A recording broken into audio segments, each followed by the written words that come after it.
Hey guys, I'm Soebbing from Quilt Addicts Anonymous. This is not a tutorial. I've been thinking about filming this video for a long time to kind of explain why we are not going to reopen our brick and mortar store or do trade shows anymore and just focus on online sales. But I've been hesitant because I didn't really know how to say it, but I keep getting emails from you guys. And so I feel like now is a good time to do it.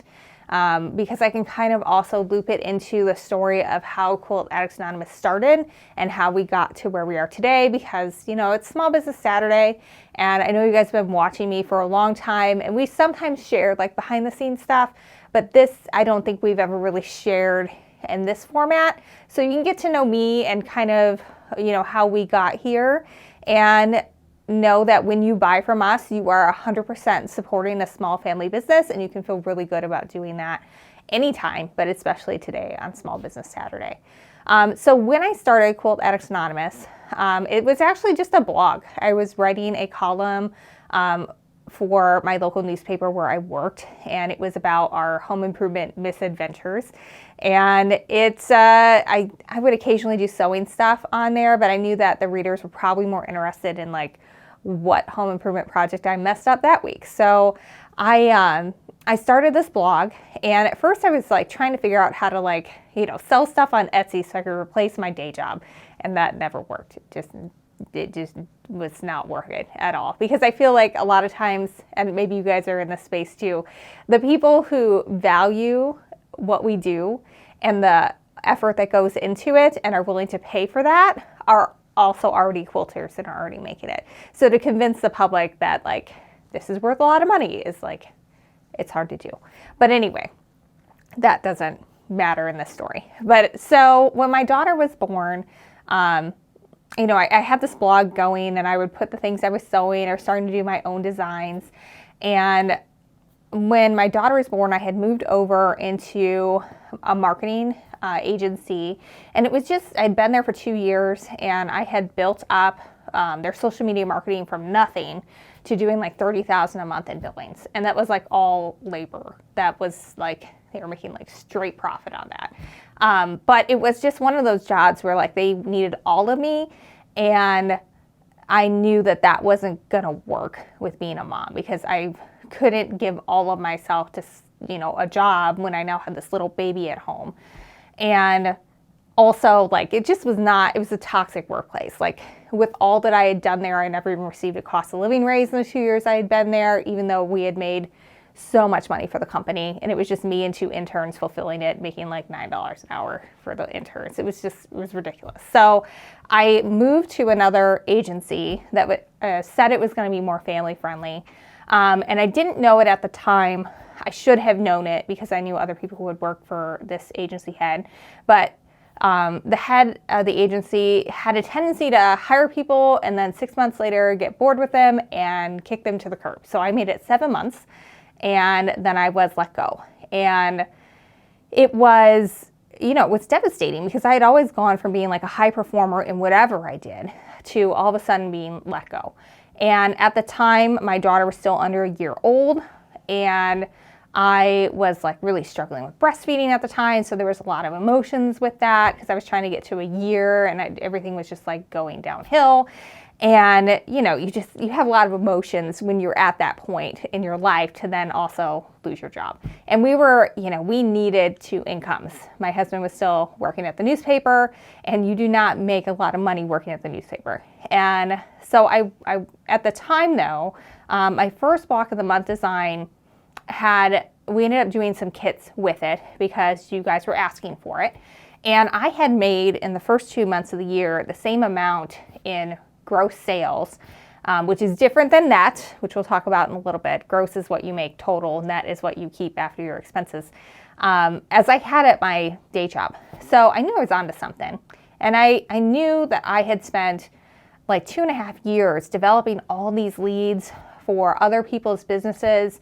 And the most frustrating part for me about it was not being able to have anything to do with the follow-up and being able to then take those leads and convert them into customers. And so I knew that I had it in me to do this for my own business. I just needed the time, and all of a sudden I had the time, and I was eligible for unemployment, and we had money in my business checking account to be able to help with expenses. And so I walked into the house like 15 minutes after getting let go, and I said to my husband, I am going to do this. I'm going to grow my business into like a business. And I had some freelance work to help it work.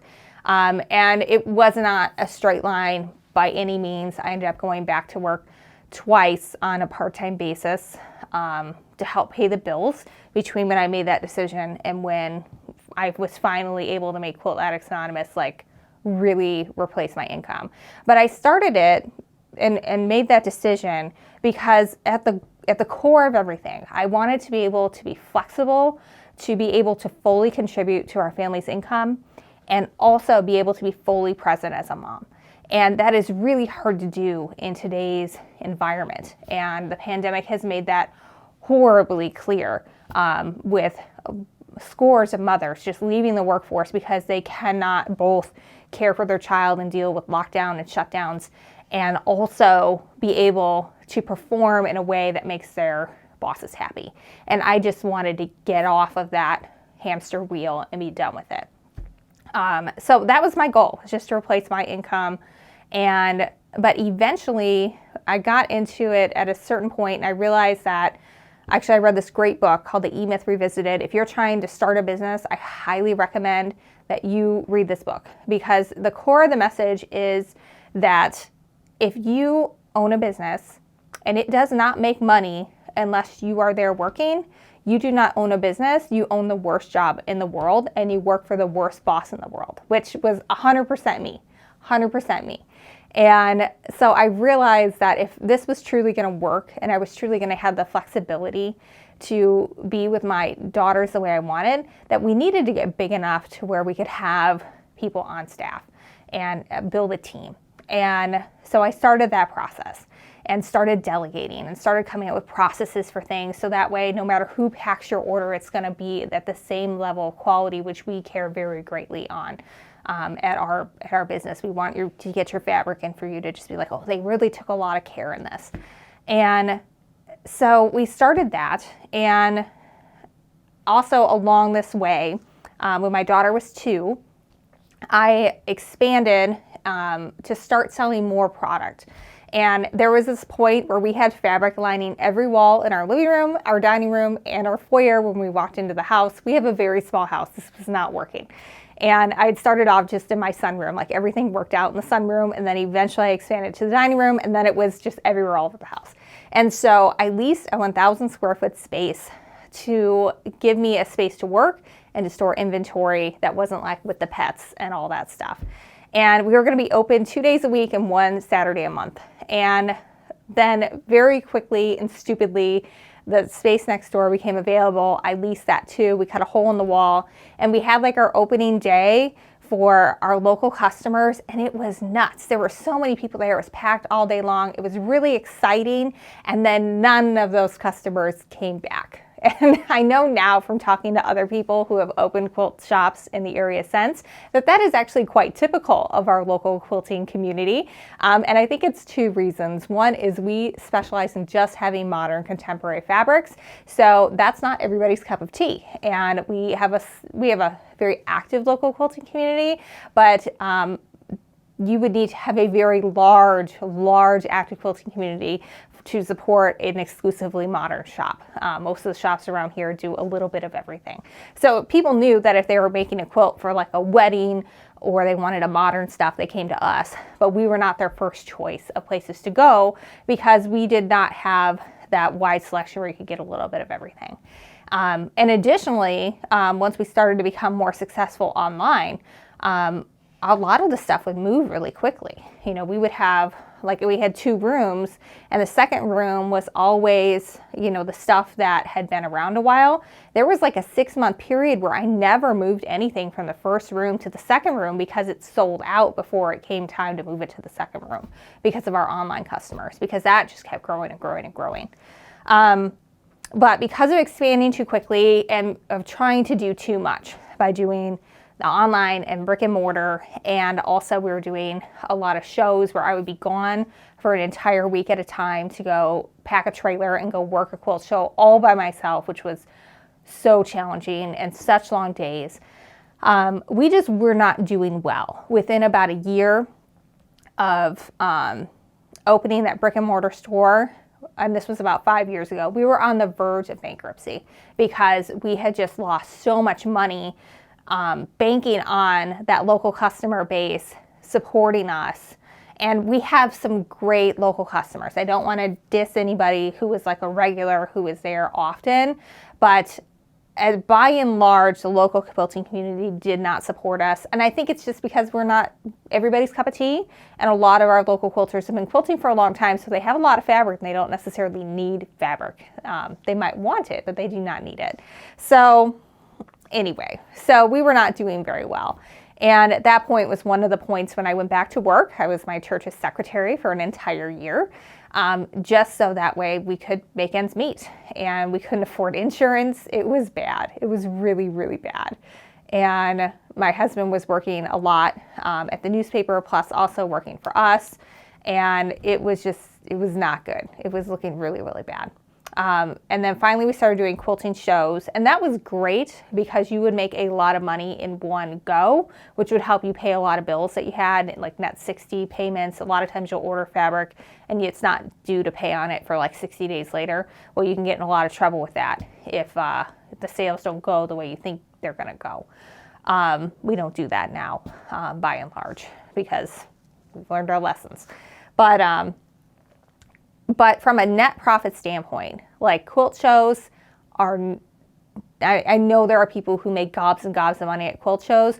We were never one of them. There was one time where we did Paducah and we made $10,000, and that was how much it costs to do Paducah. So at the end of the day, we made no money, which meant that I worked for free for an entire week. And I could have spent that time doing more things that would have made money in other areas of our business.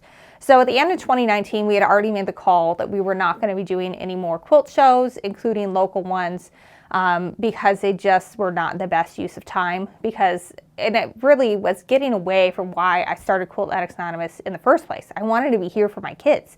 And instead, I was traveling all over the country 1 week or sometimes 2 weeks out of the month when I wouldn't even get to see my child. I wouldn't get to read to her. I would have to sometimes bring a book with me to read to her until she fell asleep over the phone. And it was just not what I wanted. It was completely getting away from what I wanted for Quilt Addicts Anonymous. And it was a drain on resources, because when you go and you spend all this time doing something that's not making any money from a net standpoint, and the net is what you need in order to do things like pay yourself and pay for insurance and, pay for the cost of having a brick and mortar. It's very important to have that. And so we decided we were going to cut that. Plus I was expecting our new baby, who was going to be born at the beginning of 2020. And we just didn't want to be messing with any of that. And we also, our lease was up at the original location that we had opened. Our 3 years was done. So we found a different location that was better suited to shipping. It had a nice big front room where we could display our inventory, and a nice big back room where we could get everything packed up and shipped. And at the time, that was absolutely perfect for us. It was very out of the way. And we did that knowing that we might lose a lot of our local customers a little bit that we did have, and that was going to be okay because we were cutting costs and we thought that we would be more efficient. And we also cut out Saturdays being open completely, because at that point, my daughter had never had a swim lesson, because we were always working every single Saturday and there was no one to take her to swim lessons. It was just ridiculous. I was like, this is it. I'm not going to, and when I looked at our sales reports, we would often find that even though Saturday we made the most money out of any other day in the week, we still only broke even. It only paid for the fabric to go out the door, and it paid for somebody to stand there and work. And I just was done. I was just done with that. I didn't want to do that anymore. I wanted to have a life. I wanted to have weekend days off with my kids and my family. I wanted to take my daughter to swimming lessons. And of course, 2020 blew all that out of the water because no one could do anything. But, you know, it is what it is. So, but anyway, so that's kind of where we were at when we started 2020. And then you add the pandemic. And when our local school closed, we made the decision to also close our store, which was a scary decision because even though it never made money from a net perspective, it only ever broke even, we still relied on that money to pay our bills and pay for our team and pay for overhead and the fabric that came in. And so it was scary. It was definitely scary. But what we didn't realize, and this was the big kicker, and if you are running a business too, this is maybe something you want to think about, is when we eliminated me being gone 1 to 2 weeks a month, and not really able to do anything for video, anything for online that would actually, was a profitable part of our business. And when we eliminated all the time it takes to run a brick and mortar, to make it beautiful all the time, to make sure that to stop what we're doing for filling online orders and help somebody, and sometimes take an hour to pick out $20 worth of fabric for that sale. It just freed up so much time for us to be able to finally have work-life balance and be able to grow our business. And both in 2020 and in 2021, we have seen a lot of growth with online. And we've been able to go from barely being able to afford insurance and, just barely making ends meet and barely being able to afford the one staff member we did have and a couple of part-timers to being able to finally live comfortably. That doesn't mean that we are rolling in the dough. My husband and I certainly are not rolling in the dough. But when the pandemic hit, he was still working a couple nights a week at the newspaper, and he quit because they wouldn't let him work remote. And we had a 6-week-old baby, and you didn't know anything about COVID at that point and how it affected anybody. So we just didn't want to risk anything. And so we were able to do that and be okay financially. And over the last year, we also were able to hire a full-time video editor and marketing person to help us. We were able to take the shipping off my husband's plate. He used to be shipping to like 2, 3 in the morning every single night to help get everything out. And now we have a team member that's just dedicated to that, doing that about 20 hours a week. We're able to expand our team so we can get orders out to you a lot faster. About a year ago, we didn't even do a Black Friday sale because we knew we had no hope of fulfilling it in any kind of timely manner. And now we have a great team of people who can help get things out much quickly. And in most cases, it's not going to be on Black Friday because it's going to be a little nuts, and we want people to be able to have time with their families over Thanksgiving. But in most cases, we're able to ship orders out within a day or two of you ordering them, as long as there's nothing back ordered. So we're very, very proud of what we've been able to accomplish there. We have people who are working remote, and it just and also we've expanded. We've been able to add on an additional 3,000 square feet. We have this room, which is dedicated to video. This used to be in my 9x12 sunroom, which was very cramped. And now I have basically a front office that we have hooked up for video. We have fulfillment centers. We have a sewing center for our samples. We have a shipping center. Then we have a warehouse. And it really, we're very proud of what we've been able to accomplish. It doesn't mean that everything is easy. I still have to watch my budget very carefully. I've got to watch cash flow really carefully. So every order you make from us really counts. It really does.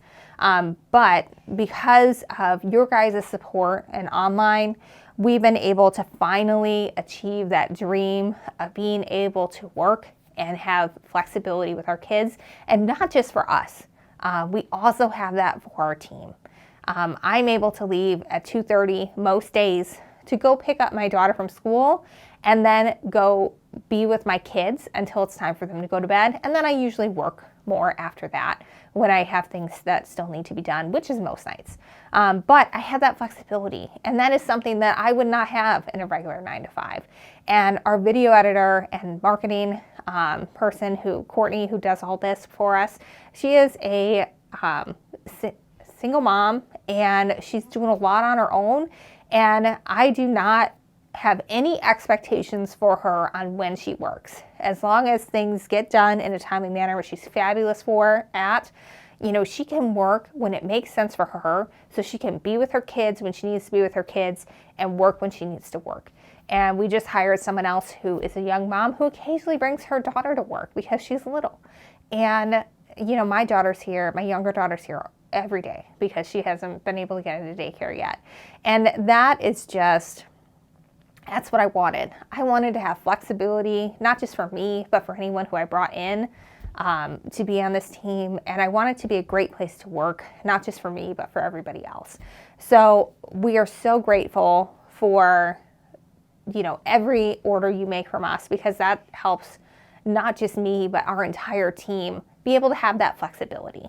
Our retirees who work for us helping pack and ship your Stash with Stephanie bundles, they can work, they can make a little bit of extra money, but they can still go and do whatever, whenever they want. We have someone who's going to be gone for like 3 weeks at Christmas, and that's fine. Great, go. We have a big enough team to be able to pick up the slack, and it's not a big deal. We'll be okay.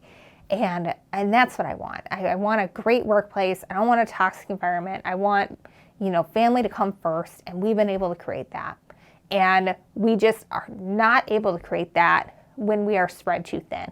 And so that's why the brick and mortar is not coming back. And trade shows are not coming back. It just is too much. And if it was something where we did it and we made like a really good net profit doing it, then it would make sense to put our time resources toward it. But it just is not the case with our setup that we have now. And right now, our area that we had for retail, that's our sewing center now. Our fabric is all in a warehouse, and it's not pretty, but it's all clean and organized, and it looks great, and I'm excited about it. And like one of our reps came in, it was my first in-person sales rep meeting since the pandemic started a couple weeks ago. And I was giving him the tour, and he goes, "Where's all your fabric?" And I'm like, "It's sold." And he's like, "I sold you a lot of fabric." I'm like, "Yes, you did. Yes, you did. But it's gone." Like, that's how you make money as a business. You have to actually sell the fabric. So, like, for example, like almost every month, we have about 70 or so remnants that we put out for people to grab. That's 70 bolts of fabric that are gone. A lot of that is Stash with Stephanie that's gone. It's fabric that we purchased a while ago that finally sold out. But if you take 7 times 12, you're looking at, 840 bolts a year that go. I mean, that's a lot. That's a lot of fabric. And when you look at shops that have, 2, 3, 5,000 fabrics, it's because that, they might have 2 yards left on a bolt and it's not moving. I remember my very first quilt market I went to, I was sitting at a table with a couple other quilt shop owners at a moded dinner. And I was very scared after I heard them talking, because there was one woman who her husband owned a business and she owned a business. And when it came to be tax time, her husband said, "You're not allowed to make a profit. You have to show a loss for tax purposes." So she bought a sewing machine. And I'm sitting here thinking, if you bought a sewing machine and that's what puts you under, then you weren't making that much profit to begin with. And then there's other people who are just retired and are just doing it for fun, and they're living off their pensions and retirement and things like that. They're not living off of, they're paying their taxes, they're bringing in new fabrics, they're paying their employees, but they're not necessarily taking home a living wage for themselves. And that's not an option for us. I'm 35, almost 36. I've got 2 kids that need to go to college. I have a long way to go to save for retirement, and my staff needs for us to be able to be profitable. And I don't think that that's a bad thing to say. You wouldn't go to work and not expect to be paid for your work. And so I'm running this as a business, and we should expect to be paid for it. And I don't need to be paid like a ridiculous amount of money, but I want to be able to, have my kids do dance lessons and go take a vacation once a year.